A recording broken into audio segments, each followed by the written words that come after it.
Assalamualaikum dan salam sejahtera. Anda bersama saya Ehsan Yahya dan ini Agenda Awani. Kalau kita melihat dalam tempoh mungkin 2 tahun lebih ini, kemelut politik di Malaysia yang seperti tiada berkesudahan. Tapi kalau kita bercakap berkaitan dengan politik, itulah senario dan juga fenomenanya. Keadaan ini mungkin ada perkara yang kita boleh jangkakan, tetapi dalam masa yang sama ada perkara-perkara yang mungkin di luar pengetahuan dan juga tindakan yang berlaku di Malaysia secara khususnya. Tapi dalam masa yang sama, seperti yang kita sedia maklum bahawa mungkin satu lagi parti di bawah pimpinan Tun Dr. Mahathir Mohamad akan diwujudkan, dan seperti sidang media yang dilakukan ataupun dilaksanakan oleh Tun Dr. Mahathir masih tidak menyatakan apakah nama parti berkenaan. Melihat kepada keadaan ini, mungkin kita dapat menyaksikan 4 parti Melayu, UMNO, PAS, Bersatu dan mungkin yang satu lagi ini menjadi antara parti paling banyak yang menghimpunkan masyarakat Melayu dalam parti yang berlainan. Jadi situasi ini, bagaimana perjalanan politik dan juga keadaan semasa? Terima kasih saya ucapkan kepada penganalisis politik USM, Profesor Dr. Siva Murugan Pandian bersama-sama dengan saya. Selepas pengumuman yang kita dengar dibuat oleh Tun Dr. Mahathir Mohamad, kita nak melihat kepada bersediakah masyarakat dan juga rakyat Malaysia melihat kepada satu lagi parti berasaskan Melayu diwujudkan. Saya rasakan bahawa ini merupakan proses pendemokrasian. Ya. Parti politik boleh ditubuhkan. Kita telah melihat banyak parti ditubuhkan dan khusus untuk orang Melayu kita pernah melihat kehadiran pelbagai parti yang lain. Pada dalam kedudukan sekarang kita melihat bahawa adanya UMNO, PAS, Amanah dan juga Bersatu. Malahan PKR juga boleh dikatakan didominasi oleh orang Melayu. Dan ini merupakan parti yang mungkin yang ketujuh yang saya lihat wujud dalam konteks persekitaran politik tanah air. Dan bagi Tun Dr. Mahathir, ini bukan satu yang baru. Yeah. Ini kali ketiga sebenarnya. Kali pertama selepas UMNO dimansuhkan pada 1988 kita lihat adanya Melayu UMNO baru. Kemudian Bersatu dan kini satu lagi parti. Bermakna ini juga menampakkan dinamika perubahan yang sedang berlaku dalam konteks politik tanah air, seolah naratif politik tanah air sekarang ini adalah naratif politik Melayu. Siapa yang dapat menguasai sokongan orang Melayu mungkin akan menjuarai usaha untuk mentadbir urus negara ini. Saya rasakan bahawa sama ada masyarakat bersedia atau tidak, seolah-olah pemimpin bersedia. Ini juga membawa kepada satu persoalan baru, adakah politik negara kita ini masih bersandarkan kepada politik identiti, berteraskan kepada etnik, agama, dan kedua, pertembungan antara personaliti seolah-olah akan berterusan. Ini juga membawa kepada persoalan bahawa apakah masyarakat Melayu mahu melihat lahirnya beberapa orang pemimpin untuk mengetuai mereka ataupun mahu melihat satu penyatuan. Penyatuan yang ditunjulkan oleh PAS dan juga UMNO di bawah Muafakat Nasional telah melihatkan hasil di dalam beberapa siri pilihan raya kecil. Kemudian kita lihat kini Bersatu juga bersama dalam konteks Perikatan Nasional bersandarkan kepada Muafakat Nasional yang berada dalam Perikatan Nasional. Tapi sejauh manakah kehadiran parti baru ini mampu untuk memecahkan sokongan yang seolah-olah solid di bawah Muafakat Nasional, Perikatan Nasional, untuk memastikan bahawa ia mampu untuk menyalurkan sokongan itu ke arah satu blok baru sebenarnya. Yeah. Dinyatakan tadi Tun Dr. Mahathir bahawa tidak akan berpihak sama ada kepada blok A ataupun blok B. Bermakna seolah-olah blok ini mahu menjadi satu yang bersifat bebas, tidak berpihak kepada mana-mana. Mungkin selepas pilihan raya akan berpihak kepada parti yang menang jika sekiranya parti ini menang. Sekarang kita lihat parti ini mungkin dalam sekitar 5-6 orang pemimpin. Apakah masa yang secukupnya ada untuk melahirkan bahagian, cawangan, pentadbiran di setiap peringkat untuk memastikan bahawa ia mampu untuk memberikan persaingan. Apakah orang Melayu sudah bersedia untuk melihat satu lagi parti dalam konteks sekarang ini? Apakah itu akan dilihat memecah belahkan ataupun seolah-olah mahu melihat satu penyatuan baru di bawah parti ini, berteraskan kepada personaliti yang memimpinnya? Jadi saya rasakan bahawa ini merupakan satu polemik yang baru dalam kalangan masyarakat Melayu sendiri apabila beberapa parti lain cuba bersatu, kini timbul satu lagi parti yang dilihat cuba mengambil sokongan yang ada di sini? Adakah kita masih mau bercakap tentang fahaman politik yang berbeza? Adakah kita masih melihat kepada teras personality ataupun identiti politik? Banyak dimensi berkaitan dengan personality, kepercayaan dan sebagainya. Tapi apa yang disebut oleh Tuan Dr. Mahathir adalah berkaitan dengan perjuangan parti baru ini adalah berasaskan semangat dan juga bukannya duit. Tapi dalam masa yang sama melihat kepada landscape politik yang mungkin kita lihat kecelaruan, kemelut yang berlaku dalam tempoh beberapa tahun ini, adakah dua stigma ini berkaitan dengan semangat dan juga duit ini antara isu utama yang dibangkitkan? Ya, sejak kebelakangan ini soal tentang korupsi, rasuah berterusan.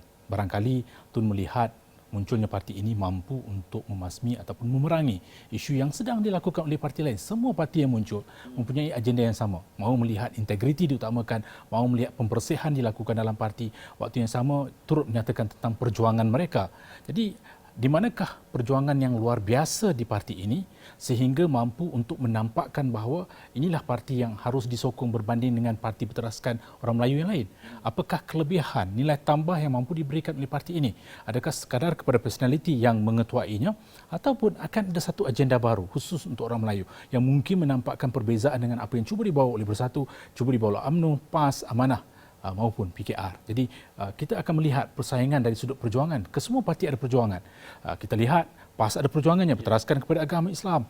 UMNO ada teras kepada kepentingan keetnikan Melayu. Di sini di manakah teras kekuatan parti ini? Di mana Tun juga pernah mengetuai Kongres Masyarakat Melayu November lepas. Jadi, apakah itu akan diguna pakai di sini untuk menjadi salah satu agenda besar untuk diangkat kepada pilihan raya? Saya percaya perjuangan ini sebenarnya adalah untuk memenangi pilihan raya. Mungkin melihat bahawa dalam kedudukan semasa dalam keadaan tidak menentu, tidak stabil, merasakan bahawa kemunculan parti ini akan dilihat seolah-olah seperti suara ketiga kepada parti-parti yang sudah ada. Barangkali melihat bahawa mungkin mahu mengguna pakai parti ini sebagai satu alat untuk menarik sokongan orang muda misalnya. Apakah itu akan diguna pakai agar ia menjadi satu suara baru kepada orang Melayu? Sebagai satu alternatif, sebagai satu pilihan kepada yang ada. Tapi di sini harus kita lihat dalam politik segalanya berkemungkinan. Dan dalam konteks negara kita bercakap tentang politik angka. Adakah mereka yang mahu menubuhkan parti ini melihat kepada stakeholder yang sama? Blok yang sama. Sedangkan kita lihat masyarakat Melayu katakan dalam satu kawasan 75%.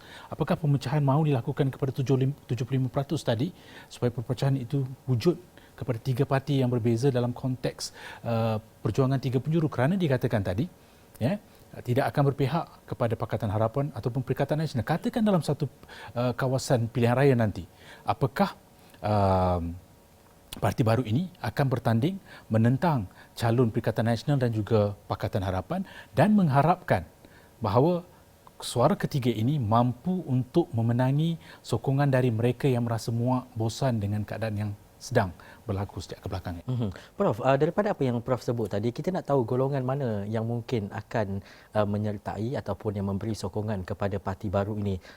Contohnya, mungkin mereka yang berada dalam parti-parti lain termasuk PAS, Bersatu dan juga UMNO. Tetapi dalam masa yang sama, apa yang ditawarkan ini, apa yang membolehkan parti baru ini mendapat sokongan daripada parti-parti lain yang mungkin seperti yang Prof sebut tadi, ada perjuangan-perjuangan yang mungkin akan ditawarkan oleh parti baru nanti.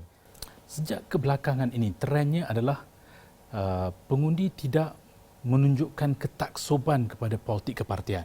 Okay. Bermakna mereka boleh ke kiri, ke kanan, ke tengah. Bermakna mungkin kemunculan parti ini mampu untuk menarik mereka yang tidak terikat secara rigid dengan baik Parti UMNO, PAS, Amanah maupun Bersatu. Mereka mungkin golongan yang atas pagar yang mahu melihat kepada personality. Dan setiap personality yang ada dalam parti ini mungkin ada pengikutnya. Yeah. Dan sudah pasti mereka mampu untuk menarik pengikut ini. Tetapi sudah pasti mereka juga mahu menarik mereka yang bukan terikat dengan politik personality. Mungkin politik identiti tadi, berteraskan kepada etnik dan juga agama. Apakah mereka mahu menonjolkan satu perjuangan yang berbeza, yang menampakkan perbezaan dengan yang lain sehingga menarik yang lain itu kerana yang lain juga kebanyakannya sudah tidak setia kepada parti. Kita sedang melalui satu tahap fasa yang berbeza. Kalau dulu kesetiaan kepada parti itu tidak berbelah bagi, terlalu taksub dengan kepimpinan kepada kepartian, bersedia untuk melakukan apa saja kepada calon yang mewakili parti A misalnya. Tapi kini ia sudah berubah. Trendnya berubah-ubah. Seolah-olah mereka boleh berkali ke kiri, ke kanan, maka mungkin menyedari kedudukan tersebut, Tun dan juga rakan-rakan di dalam parti merasakan bahawa ini merupakan ruang yang terbuka dari pilihan raya yang akan datang, barangkali akan meningkat bilangan yang mereka tidak berpihak kepada mana-mana parti. Saya rasakan itu mungkin yang cuba dilakukan sehingga mahu menjadi satu blok bebas, tidak terikat dengan Pakatan Harapan maupun Perikatan Nasional. Prof, adakah muafakat nasional yang mungkin akan dibentuk secara lebih kukuh selepas ini dengan mungkin penyertaan bersatu dan sekarang UMNO dan juga PAS dengan adanya parti baru ini menggugat sedikit sebanyak perjalanan muafakat nasional? Ya, saya rasakan bahawa muafakat nasional pun sedang berada dalam dilema sebenarnya. Ya. Dilemanya adalah apabila tiba-tiba kita melihat ada kenyataan daripada UMNO yang menyatakan bahawa tidak mahu menyertai Perikatan Nasional. Waktu yang sama PAS menyatakan komitmen mereka kepada Perikatan Nasional. Di manakah keadaan jika sekiranya PAS memilih untuk lebih berpihak kepada Perikatan Nasional daripada Muafakat Nasional? Apakah ruang itu akan membuka kepada parti baru ini menarik mereka yang tidak berada di dalam Perikatan Nasional dan juga Muafakat Nasional? Bagi UMNO sendiri, saya rasakan apabila sudah membuat keputusan tidak mahu bersama dengan Perikatan Nasional, mahu mengukuhkan Muafakat Nasional, apa akan berlaku jika suasananya seperti itu? Apakah mereka akan menjadi satu blok persendirian ataupun masih mahu memastikan bahawa Muafakat Nasional ini tidak tergugat? Ya. Bagi beberapa pemimpin dalam ketiga-tiga parti, baik Bersatu, UMNO maupun PAS, merasakan bahawa mereka harus melakukan penyatuan. Penyatuan ini akan diuji ketika pengagihan kerusi nanti. Jika sekiranya dalam Muafakat Nasional, maka mungkin mudah. Tapi bila diangkat kepada Perikatan Nasional dan juga UMNO tidak bersama dalam Perikatan Nasional, bagaimanakah pengagihan itu dapat dilakukan secara kompromi dan juga wujudnya pengorbanan tertentu? Di sinilah saya rasakan ruang parti baru ini mungkin cuba mengambil simpati daripada kedudukan tersebut. Bagi parti baru saya rasa selalunya yang akan membolehkan mereka menang, meraih sokongan adalah pergi sudut simpati. Ya. Itu berlaku pada tahun 2018 apabila simpati meningkat dengan beberapa agenda, beberapa pendekatan, metodologi yang digunakan, naratif yang digunakan, artikulasi mereka, mengambil kira parameter yang sudah berubah pada tahun 2018. Apakah kedudukan sama akan dilakukan? Dan kita sedang melihat seorang tokoh yang sudah melalui sepak terajang begitu besar, menguji sekali lagi buat kali ketiga. Baik. Kita nak cakap lagi selepas ini berkaitan dengan gelombang politik yang berlaku di Malaysia. Dalam masa yang sama, kita nak melihat juga bagaimana apa yang disebut oleh Prof berkaitan dengan personality ini memberi impak, terutamanya mereka yang terlibat dalam kesalahan, kes mahkamah dan sebagainya. Kita nak berhenti rehat seketika, kita kembali selepas ini dalam Agenda Awani.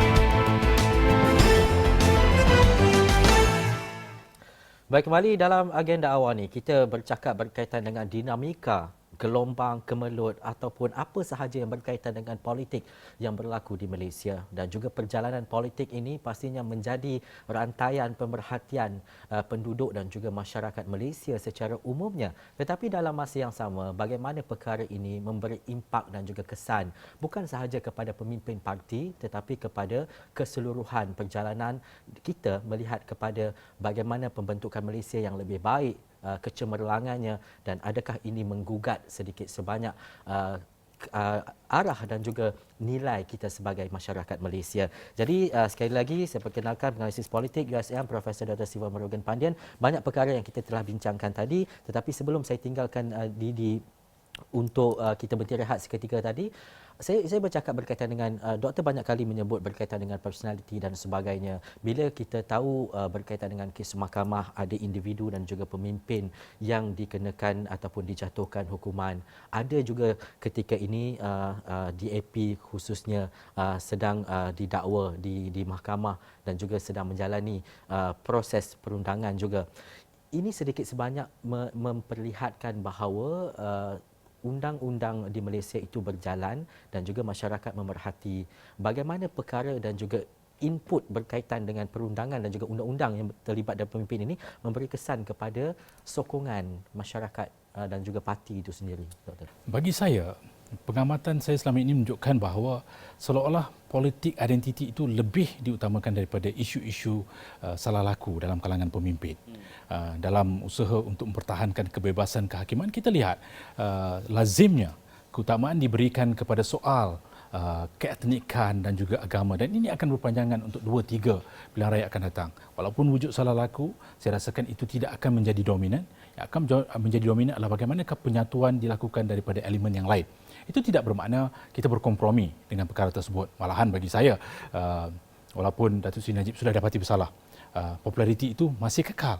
Begitu juga dengan Lim Guan Eng, walaupun telah didakwa, saya percaya dalam DAP masih akan terus pertahankan sehinggalah kes itu berjalan dan diselesaikan. Bermakna di sini kita melihat wujudnya pertembungan tentang soal personality lagi sekali.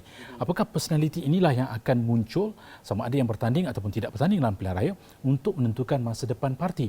Dan personality ini akan menggerakkan perjalanan pilihan raya akan datang. Baik itu Dr. Mahathir Mohamad, kita tidak boleh ketepikan Datuk Seri Anwar Ibrahim, kita tidak boleh ketepikan Datuk Seri Najib Razak, begitu juga dengan Lim Guan Eng misalnya, walaupun sedang berhadapan dengan isu-isu tertentu, tapi inilah antara sosok yang saya rasakan masih memainkan peranan dalam konteks politik tanah air, walaupun ada yang menyatakan bahawa ada pemimpin yang sudah tidak menjadi relevan.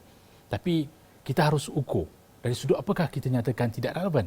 Adakah semata-mata dari sudut umur? Adakah semata-mata kerana pendakwaan? Sedangkan masing-masing sedang meneruskan usaha untuk mendekati pelbagai kumpulan sasar. Pengikut penyokongnya menjalankan peranan tersebut dalam konteks politik negara kita. Yang banyak mainkan peranan ini, yang memastikan bahawa personality itu terus utuh adalah mereka yang di bawah. Bagaimanakah mereka ini menggerakkan jentera untuk memastikan bahawa yang mahu dicapai adalah kemenangan kepada parti, bukan semata-mata kepada personaliti tersebut. Personaliti itu digunakan sebagai asas penjenamaan, pemasaran, tapi yang lebih besar adalah untuk mencari satu kemenangan. Dan di sinilah saya percaya bahawa kita tidak boleh ketepikan personaliti ini kerana kita masih kekal dengan politik identiti. Politik identiti itu seolah-olah tidak boleh dipisahkan daripada kita. Sejak 2018 kita lihat sehinggalah ke tahun ini, dah hampir 26-27 bulan kita masih bercakap tentang soal identiti, etnik dan agama. Sebab itu kita lihat pelbagai muafakat itu dilakukan seolah-olah mahu melahirkan kerajaan perpaduan berteraskan kepada naratif Melayu Islam. Itu hakikat yang harus kita akui. Secara besarnya demografi, geografi menunjukkan bahawa ini merupakan naratif yang mampu untuk memulihkan sokongan kepada mana-mana parti yang dapat meyakinkan dari sudut kegagalan defisit kepercayaan yang telah berlaku sebelum ini. Dan saya percaya kehadiran Parti Tun juga adalah usaha untuk mendekati kumpulan yang mungkin dalam kelompok yang sama tetapi masih mempunyai perasaan curiga, was-was kepada pendekatan yang diambil oleh parti tertentu. Adakah mereka ini sebenarnya mahu melihat kepada perjuangan? Sebab itu kita lihat penekanan secara berterusan diberikan oleh Tun adalah perjuangan. Jadi perjuangan itu untuk siapa, bagaimana dan apakah akan mampu tercapai matlamat akhir banyak bergantung kepada usaha untuk memecahkan sokongan yang sudah ada kepada yang lain. Ya, okey, menarik apa yang doktor ceritakan. Tapi kita nak melihat dalam masa terdekat, kita ada pilihan raya kecil Slim, kita mungkin ada pilihan raya negeri di Sabah. Adakah ini satu perkara yang akan membuktikan sesuatu nanti, doktor? Ya, bagi saya Slim ini ramai yang bertanggapan seolah-olah tidak signifikan. Sedangkan di sinilah kita akan lihat. Di sini kita tidak melihat kehadiran parti siasah. Pakatan Harapan tidak bertanding, yang bertanding calon bebas. Tapi di sini mungkin kita akan melihat lahirnya daripada parti baru ini. Yang mungkin didaftar ataupun tidak, tapi barangkali calonnya itu akan bertanding di situ. Di situ akan menguji tahap sokongan di antara kedua-duanya. Walaupun kita dah tahu siapa bakal menang, tapi sejauh manakah itu akan memberikan satu naratif yang lain kepada kawasan Slim. Kita juga harus melihat keunikan di sini adalah apakah itu juga akan diandaikan satu referendum kepada Menteri Besar dan juga Perdana Menteri. Sedangkan mungkin dalam konteks itu kita tidak boleh lakukan seperti itu. Apakah ini akan membuka ruang kepada parti baru ini untuk menonjolkan diri mereka? Di Sabah sudah dinyatakan akan menyokong warisan. Jadi bila dikatakan bebas, waktu yang sama juga akan mesra kepada parti-parti tertentu. Jadi ia tidaklah sebebas yang kita jangkakan. mungkin akan ada satu pendekatan baru, congakan baru dilakukan oleh parti baru ini. Dan di SLIM saya rasakan bahawa yang penting adalah apakah sokongan orang Melayu yang sekitar 75% itu akan berpecah ataupun kekal solid kepada Perikatan Nasional / Muafakat Nasional. Di sini kita lihat yang kehadapan adalah Muafakat Nasional. Walaupun saat-saat akhir kita lihat Perikatan Nasional juga telah membuka ruang kepada kemenangan di sini. Adakah di sini kita akan lihat Perikatan Nasional ataupun Muafakat Nasional, kerana ini kali pertama pilihan raya kecil selepas pendakwaan kata Datuk Seri Najib, selepas Datuk Seri Zahid menyatakan bahawa tidak mahu menyertai Perikatan Nasional. Bagaimanakah gerak kerja di situ akan mampu untuk memastikan kemenangan berpihak sepenuhnya kepada calon UMNO. Bagi Pakatan Harapan juga akan diuji di SLIM, kerana kita lihat seolah-olah wujud pertemuan di antara penyokong Datuk Syed Anwar dan juga penyokong Tun Dr. Mahathir sendiri. Di manakah kedudukan DAP dan Amanah yang berada dalam dilema untuk menyokong siapa satu ketika dulu? Apakah ini akan juga membuka satu ruang untuk kita melihat bagaimanakah kedudukan dalam Pakatan Harapan sendiri? Jadi kedua-duanya, baik Perikatan Nasional maupun Pakatan Harapan, akan melihat yang pertama adalah kolaborasi politik di dalam acuan masing-masing, dan SLIM mungkin akan menguji kedudukan tersebut. Jadi di SLIM nanti kemungkinan kita akan melihat kepada calon daripada parti baharu Tun Dr. Mahathir Mohamad. Kemungkinan begitu. Kemungkinan besar. Tapi dalam masa yang sama dengan apa yang berlaku kan Doktor sejak beberapa tahun yang lepas, sebenarnya kalau melihat dari sudut pandang seorang penganalisis politik, apa yang dipedulikan sangat oleh rakyat ketika ini? Kita tak nak melihat kalau pemimpin parti memang inilah perjuangan, ini yang kami tawarkan, tetapi untuk saat dan juga waktu ini, terutamanya dalam kita berdepan dengan pandemik COVID-19 ini, apa yang rakyat nak, apa yang rakyat pedulikan sebenarnya? Sebenarnya rakyat mahukan nilai kesejahteraan dipertahankan. Dalam berhadapan dengan krisis COVID-19 ini, yang mahu dilihat adalah pertemuan di antara kesihatan, ekonomi, upah, nyawa. Bagaimanakah satu kepimpinan yang mampu mengangkat? Sebab itu kita lihat populariti Tan Sri Muhyiddin jauh melambung. Kenapa? Usaha secara berterusan dilakukan untuk mengenepikan unsur politik dalam mempertahankan nilai kesejahteraan. Bagi rakyat, saya rasakan sudah berada pada tahap tepu dalam konteks politik. Kerana kerap kali kita melihat pertembungan antara personaliti ini turut memberikan impak kepada mereka. Kalau tak berikan impak, tak apa. Kerana melahirkan keadaan tidak menentu, tidak stabil. Seolah-olah yang diutamakan adalah politicking secara berterusan. Seolah-olah tidak ada political will, keazaman politik untuk bekerjasama dalam memastikan bahawa negara tidak tergugat. Jadi Perikatan Nasional sedang lakukan itu di peringkat kebangsaan. Maka di peringkat-peringkat lain pun harus disokong. Saya rasakan bahawa rakyat mahu melihat satu kematangan baru. Politik melangkaui sempadan perbezaan perfahaman politik. Bermakna dalam sesuatu krisis kita boleh bersama. Tidak bermakna kita memberikan satu keabsahan politik kepada lawan kita, pesaing kita. Kita memberikan keutamaan kepada perkara yang boleh dianggap sama. Tapi itu masih tidak berlaku. Kita seolah-olah merasakan bahawa sudah ada satu kematangan baru. Bila muncul perubahan kepimpinan, dinamika itu sedang berubah. Tetapi yang berlaku adalah di sebaliknya. Seolah-olah kita keterbelakang, tidak ke hadapan. Kerana masih lagi meneruskan agenda berpolitik secara berterusan tanpa memikirkan bagaimana impaknya kepada golongan tertentu. Kepada penyokong parti yang setia, dia tidak tergugat. Tapi kepada yang lain. Sedangkan mereka harus fikirkan besok, bila kita bangun, adakah pekerjaan masih ada? Adakah mampu untuk memberikan satu nafkah kepada keluarga kita? Bagaimana dengan persekolahan? Bagaimana dengan peluang pekerjaan? Bagaimana untuk memastikan ia tidak mengganggu nilai kesejahteraan kita? Jadi wujud pelbagai tekanan. Dan di sinilah saya rasakan sistem sokongan dalam parti dan juga kepimpinan itu penting agar nilai kesejahteraan, kebajikan itu terpelihara. Tapi jika ini berterusan, saya rasa elok dibubarkan saja dan bawa kepada pilihan raya umum supaya mandat baru diberikan dengan lebih besar dan juga agenda yang mahu dilakukan oleh kerajaan boleh diteruskan dengan baik dan mantap.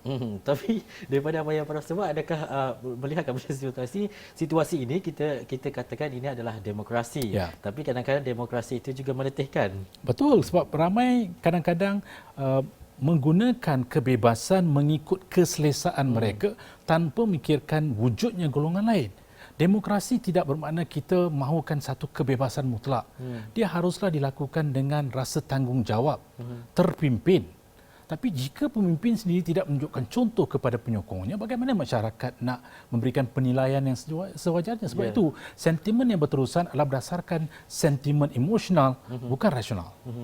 Tapi yang di akhir saya tertarik sebab Prof sebut tadi, mandat rakyat, biar rakyat fikirkan dan Prof mengharapkan ada melihatnya dalam bentuk pilihan raya umum yang ke-15. Ya. Baik, terima kasih kepada Profesor Dr. Siva Murugan Pandian, Penganalisis Politik USM atas perkongsian dan juga analisis berkaitan dengan keadaan dan juga situasi politik negara. Banyak perkara yang kita sentuh, apapun kita mengharapkan agar segalanya diberi perancangan yang lebih baik selepas ini, bagaimana untuk kita mencorak dan melihat kepada politik negara bukan sahaja di peringkat pimpinan di parti, tetapi seluruh masyarakat dan juga rakyat melihat kepada bagaimana perjalanan itu dapat dilaksanakan dengan sewajarnya. Terima kasih sekali lagi kepada Prof. Terima kasih kepada anda yang menonton. Sekian Agenda Awani. Saya Sanaya. Assalamualaikum.